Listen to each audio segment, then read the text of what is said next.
Hello viewers, कैसे हैं आप? हिंदी नाइट वॉकर पे आप सभी का स्वागत है। व्यूअर्स, काफ़ी दिनों से मैंने कोई वीडियो अपलोड नहीं की। इसके लिए मैं आप सबसे क्षमा चाहता हूँ। पर क्या करूँ, समय साथ नहीं दे पा रहा है। लेकिन फिर भी मैं कोशिश करके समय निकाल कर आप लोगों के लिए स्टोरीज लाता रहूँगा। मुझे उम्मीद है कि आप इसी प्रकार से अपना प्यार और सपोर्ट बनाए रखेंगे। तो चलिए बिना किसी देरी के आज की कहानियों की तरफ चलते हैं। आज की हमारा टॉपिक सस्क्वाच है, जिसका दूसरा नाम बिगफुट है।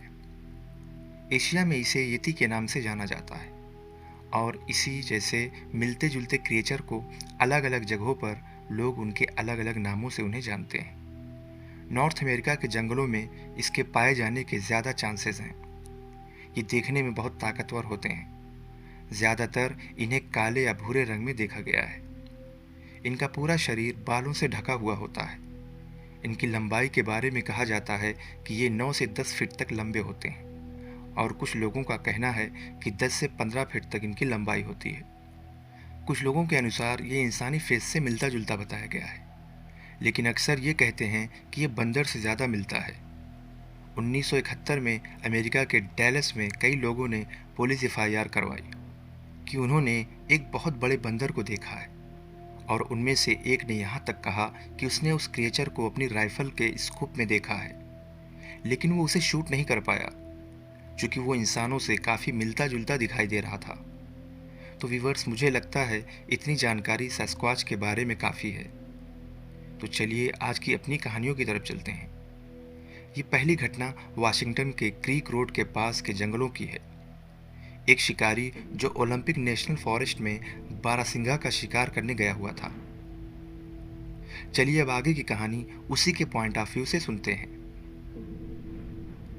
मैं जंगलों में एल्क के शिकार के लिए गया हुआ था। मेरे साथ मेरा एक दोस्त भी था। हम दोनों ने एल्क को पास बुलाने की जो भी तरकीबें थी आजमा ली। दिन के 12:30 या 1 बज रहे थे। मैं एल्क की तलाश में घात लगाए बैठा हुआ था। कुछ देर तक हमें कोई भी आवाज़ कहीं से भी नहीं आई। हम दोनों ने कुछ और आगे जाने का फैसला किया। हम अभी आगे बढ़ ही रहे थे कि हमारे सामने ही मगर दूर से पेड़ों और झाड़ियों के सरसराने और टूटने की आवाज़ें सुनाई देने लगी, जैसे दो चीज़ें आपस में लड़ रही हों। हमें किसी भालू को लड़ते हुए अपनी तरफ आने का एहसास हुआ। पैरों की धमक से हम कंफ्यूज थे। मेरे तो पैर और हाथ में कंपन शुरू हो गई। दिल को जोर से धड़कते हुए सुन सकता था। हम दोनों तैयार थे, लेकिन जो हमारी आंखों ने देखा उससे हम दोनों जल्दी से वहां से भागकर पेड़ के पीछे छुप गए। सामने एक बिगफुट किसी चीज का शिकार कर रहा था। उसकी पूरी बॉडी नहीं दिख रही थी। झाड़ियों के ऊपर से उसका आधा धड़ दिख रहा था। चेहरे पर गुस्सा और आंखों की चमक हमें डरा रही थी कि कहीं वो हमारी तरफ ना आ जाए। पर वो हमसे काफी दूर था। अपना शिकार करने के बाद वो वापस चला गया। फिर हमारी जान में जान आई। वैसे आमतौर से इस एरिया में कभी भी किसी बिगफुट को नहीं देखा गया। उसे देखने वाले शायद हम पहले लोग थे। जब वो चला गया तो हमने कुछ देर और वहाँ इंतज़ार किया ताकि वो हमसे दूर चला जाए, क्योंकि हमारा वापस जाने का रास्ता भी उसी दिशा में था। फिर हम लोगों ने उस दिन शिकार करने का प्लान कैंसिल कर दिया और वापस अपने घर चले आए। जब हमने वहाँ लोगों से उस एरिया में बिगफुट के देखे जाने के बारे में बताया तो लोगों को यकीन नहीं हुआ, इसलिए कि कभी वहाँ किसी ने बिगफुट नहीं देखा। हमने फिर उन्हें यकीन दिलाने का ज़्यादा प्रयास भी नहीं किया। व्यूअर्स, ये दूसरी कहानी एक ऐसे व्यक्ति से रिलेटेड है जिसने 3 बार बिगफुट का सामना किया, और इन स्टोरीज को पोस्ट करने वाला उनका पोता है। तो चलिए अब आगे की कहानी उसी के पॉइंट ऑफ व्यू से सुनते हैं। आज मैं आपको उन कहानियों के बारे में बताऊंगा जो मेरे ग्रैंडफादर के साथ घटी थीं। इन कहानियों को मेरे डैड ने मुझसे शेयर किया। मेरे ग्रैंडफादर ऐसे व्यक्ति थे जो आसानी से खौफ खाने वाले नहीं थे। वो पुरानी सोच के मजबूत और निडर थे। 1951 में उन्हें फॉरेस्ट में एक पोस्ट मिली और उन्होंने वहाँ काम करना शुरू किया। उन दिनों में मेरे ग्रैंडफादर ने बहुत दूर दराज और अलग अलग इलाके का दौरा किया। जो उन्हें निडर और खतरों से खेलने वाला बनाने में मददगार साबित हुआ। उन्होंने इन्हीं जिंदगियों की भागदौड़ में कुछ ऐसी चीज़ों का सामना किया जिसे बिगफुट के नाम से जाना जाता है, और उन्हें उसकी अच्छी पहचान थी, इसलिए कि जिसने इतना ज़्यादा समय जंगलों में गुजारा हो, उसे जंगलों के बारे में अच्छी जानकारी होती है। उन्होंने इन स्टोरीज़ को बहुत कम लोगों के साथ शेयर किया, मगर जिन लोगों के साथ शेयर किया, उनमें से एक मेरे डैड थे, जिन्होंने मुझे मेरे ग्रैंडफ़ादर की लाइफ के बारे में बताया। बिगफुट से पहली बार मेरे ग्रैंडफ़ादर का सामना उस समय हुआ जब वो झाड़ियों की गहराई में सड़क बनवाने के लिए बुलडोज़र चला रहे थे। 1951 में उन्होंने इस चीज़ को अपनी आंखों से देखा। वो उससे काफ़ी दूर थे, 100 मीटर के फासले से उसे देखा था। वो एक बड़ा देव हैकल काली रंगत से ढका हुआ एक तरफ से दूसरी तरफ जा रहा था। उसकी लंबाई तकरीबन 9 फीट के करीब थी, और बाद में जब उसके पैरों के निशान को चेक किया गया तो 2 कदम के बीच की दूरी 5 फीट से कम नहीं थी। वो चलता हुआ कैंप साइट से दूसरी तरफ बावर्ची खाने की तरफ चला गया। वहां पर कुछ डीजल से भरे हुए बैरल रखे हुए थे। वो उसे हटाकर इधर उधर फेंकने लगा। वो बिगफुट बगैर किसी हिचकिचाहट के लगातार बैरल को उठाता और दूसरी तरफ फेंकता रहा। हर एक बैरल का वजन कई सौ पाउंड था। वो उसे आसानी से उठाकर फेंक रहा था। इससे आप उसकी ताकत का अंदाज़ा लगा सकते हैं। किचन के दरवाजे से बैरल को हटाने के बाद उसने दरवाजे को तोड़ दिया और एक तरफ फेंक दिया। फिर वो अंदर घुस गया और स्टोरेज एरिया के पिछले हिस्से में चला गया। उसने वहाँ पर कम से कम 20 मिनट बिताए। मेरे ग्रैंडफ़ादर दूर से खड़े हुए उसे देख रहे थे। उन्हें डर भी लग रहा था। कुछ देर वहाँ ठहरने के बाद वो स्टोरेज रूम से बाहर निकला और बड़ी जल्दी से झाड़ियों में चला गया। मेरे ग्रैंडफ़ादर वहाँ से उसे देख रहे थे। जब वो चला गया तो वो और उनका एक दोस्त साथ में वहाँ चेक करने के लिए गए। उन्होंने स्टोरेज रूम में तोड़ फोड़ और मीट के लॉकर को टूटे हुए देखा। उसमें से मीट, मक्खन और जो कुछ भी चीज़ें उसमें थीं, सब बाहर पड़ी हुई फेंकी हुई थी। कुछ कुछ चीज़ें थोड़ी थोड़ी खाई हुई लग रही थीं। बेकिंग पाउडर चारों तरफ बिखरे हुए थे। उन्हें उन जगहों की सारी सफाई करते हुए दिन लग गया। फिर उन लोगों ने कैंप को कई मील दूर दूसरे इलाके में शिफ्ट कर दिया। और दूसरा इनकाउंटर बिगफुट के साथ उस समय हुआ जब मेरे ग्रैंडफ़ादर 1954 में सड़क के निर्माण के लिए वृक्षों की कटाई करवा रहे थे। वो और उनके साथ कुछ वर्कर सुबह सुबह सैर के लिए निकले, और वो नए बनते हुए रोड का सर्वे भी करना चाहते थे। वो लोग नेचुरल बने हुए रास्ते से चल रहे थे, जिसके कुछ ही फासले पर एक नदी बह रही थी। चलते चलते वो ढलान से नीचे की तरफ दौड़ने लगे, चूंकि रास्ता नीचे की तरफ झुका हुआ था, जो झाड़ियों के बीच से गुजरता था। जैसे ही वो लोग झाड़ियों को क्रॉस कर रहे थे कि अचानक उनके साथियों की निगाह नदी के किनारे किसी जानवर पर पड़ी, जो उन सबको एक रीछ लग रहा था। लेकिन फिर भी वो वहीं पर जमे रहे, क्योंकि वो रीछ ज़रूरत से ज़्यादा ही बड़ा था। वो लोग उसे अच्छी तरह देखने के लिए झाड़ियों को हल्के हल्के हटाने लगे। उन्हें अंदाज़ा भी नहीं था कि वो जानवर इनके वजूद को भांप चुका है या नहीं। पहले तो इन लोगों को अजीब अजीब आवाज़ें सुनाई दी। उन लोगों ने ये सोचा कि ये आवाज़ शायद किसी बड़े परिंदे की हो, जिसको उन्होंने कभी नहीं सुना था। लेकिन नदी के किनारे काले बालों से ढका हुआ ये जानवर, जो अपने बड़े पैरों पर खड़ा हुआ तकरीबन 10 फीट तक लंबा था, उन्हें ये एहसास दिलाने के लिए मजबूर कर रहा था कि हो न हो ये आवाज़ इसी जानवर की है। वो कुछ देर में वहाँ से चंद कदम आगे बढ़ा और एक ऊंची आवाज़ में दहाड़ मारने लगा। फिर आंखों के सामने से ओझल हो गया। मेरे ग्रैंडफ़ादर के कुछ साथी इतना डर गए कि उन्होंने अपना सामान वहीं पर फेंका और वापस क्रू की बस की तरफ भागे। वो लोग जब भागने लगे तो न जाने कहाँ से वो जानवर फिर से दिखाई दिया और इनकी भागती हुई तेज़ कदमों की आवाज़ से इनकी तरफ चलना शुरू कर दिया। वो लोग एक साथ काफ़ी तेज़ी से भागने लगे। उनमें से एक की हालत इतनी ख़राब हो गई थी कि वो भाग नहीं पा रहा था। मेरे ग्रैंडफ़ादर उसे अपने साथ लेकर चल रहे थे। भागते भागते उन्होंने उसे खो दिया। वो उन्हें पीछे दिखाई नहीं दे रहा था।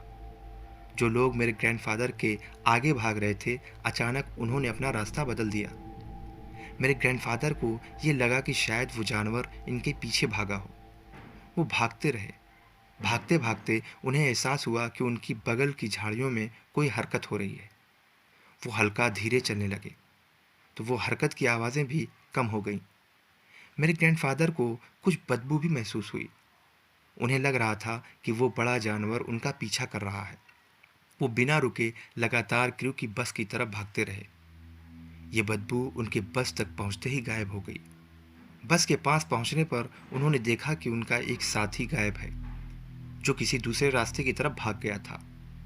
मेरे ग्रैंडफादर और उनके साथियों ने काफ़ी आवाज़ें दी और गाड़ी का हॉर्न भी बजाया। जंगल के कोने से उसकी चीखती हुई आवाज़ आई। शायद वो गिर गया था या धीरे चल रहा था। हम लोग भागकर वहां पहुंचे। उसके पैर से खून बह रहा था। भागते हुए उसे चोट लग गई थी। उसे उठाकर वापस बस में लाया गया और तेजी के साथ वहां से कैंप की तरफ बस लेकर वापस आ गए। विवर्स, तीसरी घटना उनके साथ जंगल में ही 1962 में पिम्बर्टन एरिया के करीब घटी। मेरे ग्रैंडफादर एक बुलडोज़र को ऑपरेट कर रहे थे।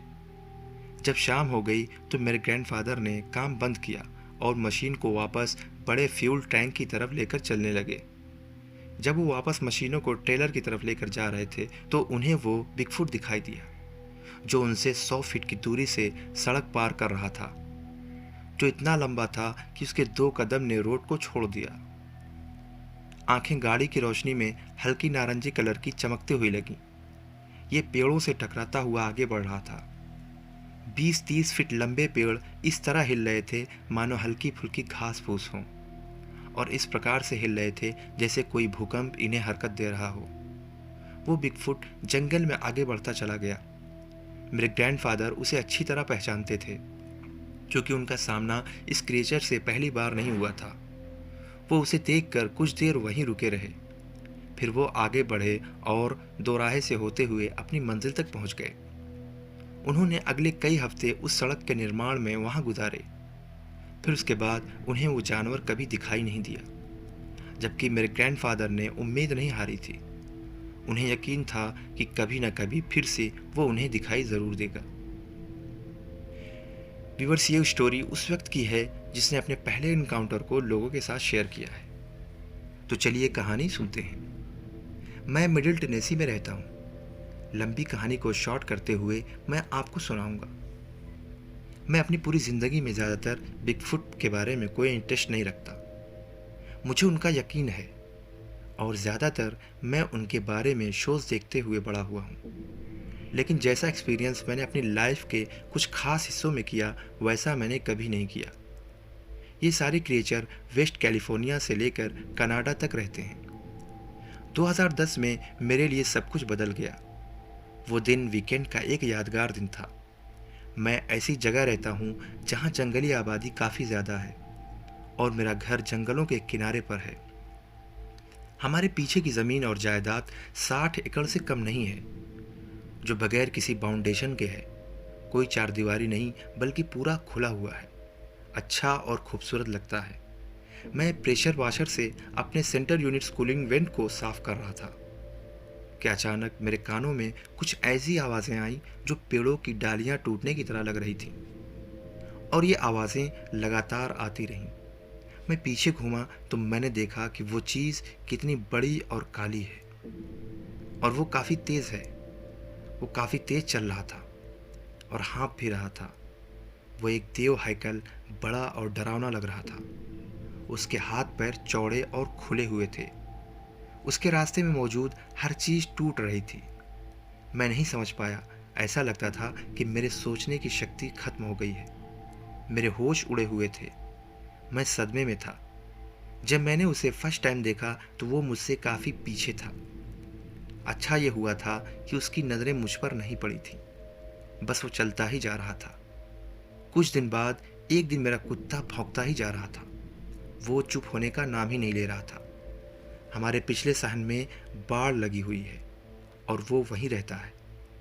मैं पिछला दरवाज़ा खोलकर उसे चुप कराने के लिए गया और मैं उसे चुप करा ही रहा था कि वहाँ मुझे किसी के होने का एहसास हुआ। मैंने फ्लैश लाइट को पहाड़ के पीछे की तरफ चमका दी। तभी मैंने देखा कि वो क्रिएचर पहाड़ के पीछे ही है, जहाँ से कुछ फासलों बाद जंगल शुरू हो जाता है। जब मैंने लाइट चमकाई तो मैंने दो लटकते हुए मजबूत हाथ ज़मीन से तकरीबन 7 फीट ऊपर लटकते हुए दिखाई दिए, जैसे कोई चीज़ वहाँ आराम से खड़ी होकर वहाँ का नज़ारा कर रही हो। मैंने जल्दी से कुत्ते के पट्टे को पकड़ा और उसे घर के अंदर ले आया और उसे यूं ही रूम में छोड़ दिया। अब वो दूसरी तरफ मुंह करके भौंकने लगा और अपनी दुम हिला रहा था। मैं जैसे ही उसके करीब आया, मैं वहीं रुक गया, इसलिए कि एक अजीब सी बदबू मेरे नाक के नथनों से टकराई थी, जो पूरी तरह चारों तरफ फैल चुकी थी, जो मैंने पहले भी महसूस किया था। लेकिन ये बदबू इस बार इतनी ज़्यादा थी कि मैं बर्दाश्त नहीं कर पा रहा था। मेरी आंखों से आंसू बहने लगे, मेरा गला सूखने लगा जब मुझे यह अंदाज़ा हो गया कि बाहर मौजूद चीज़ एक बिगफुट है, जो आज की रात मेरे काफ़ी करीब है। मुझे पता था कि वो चीज़ इस एरिया में काफ़ी दिनों से मौजूद है, इसलिए कि मैंने जंगलों में पहले भी ऐसी बदबू महसूस की थी, लेकिन वो कभी मेरे सामने नहीं आया जिससे मुझे यह अंदाज़ा लग सके कि वो क्या है। ये सब कुछ मेरे साथ 2010 में हुआ। हमने इसके बाद भी लकड़ी के टूटने की आवाज़ें, चीखें और चिल्लाने की आवाज़ें सुनी और कई बार उनको गुजरते हुए भी देखा। मुझे ऐसा लगता है कि वो यूं ही किसी को परेशान नहीं करते और ना ही हमारी परेशानी की वजह बनते हैं। वो अक्सर आसपास होते हैं, इसलिए कि हमें एहसास हो जाता है कि वो आसपास ही हैं, चूँकि हवा में उनके होने से एक भारीपन आ जाता है। मैं जहाँ पर रहता हूँ उसके आसपास कुछ लोगों से बात करने के बाद पता चला कि मैं पहला व्यक्ति नहीं हूँ जिसने उन्हें देखा है। जितने लोगों से भी मैंने पूछा, उन सब के पास कभी न कभी उसके देखे जाने की रिपोर्ट थी। अगर मैं चाहूँ तो सबको मिलाकर एक किताब लिख सकता हूँ, जो हमने यहाँ रहते हुए एक्सपीरियंस किया है। मैं लेजेंड्स को इसके बारे में कोई मालूमात नहीं देना चाहता और ना ही बाकी दुनिया को। मैं इसे यूं ही रहने देना चाहता हूँ जैसा कि ये है। हमने आज तक जितने भी इनकाउंटर यहाँ पर हुए हैं, उनमें कभी भी किसी इंसान को जख्मी होते हुए नहीं पाया। शायद वो हमें नुकसान नहीं पहुँचाना चाहते। हाँ, ये अलग बात है कि अगर हम उन्हें परेशान करेंगे तो शायद वो हमारे इंसान होने को भूल जाएं। मैंने सोचा कि आप सबके साथ इसको शेयर किया जाए और शायद आप इसे पढ़ना पसंद भी करें। तो व्यूवर्स, ये थी आज की हमारी कहानियाँ। मुझे आशा है कि आपको ये कहानियाँ ज़रूर पसंद आएंगी। धन्यवाद।